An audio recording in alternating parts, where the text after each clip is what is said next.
capito che ti amo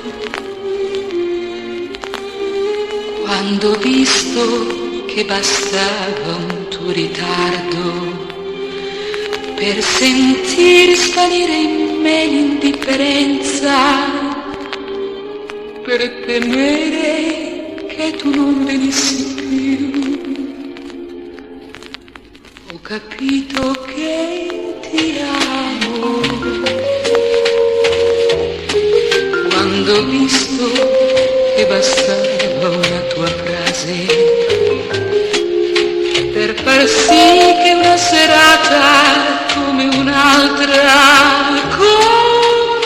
cominciasse per incanto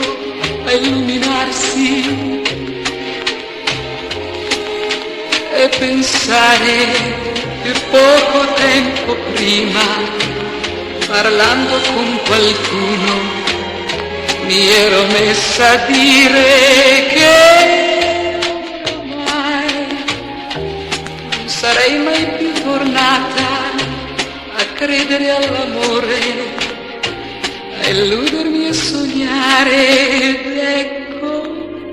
che poi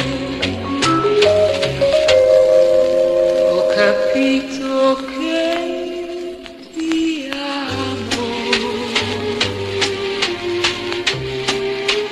E già era troppo tardi per tornare, per un po' cercato in me l'indifferenza, poi mi son lasciata andare nell'amore.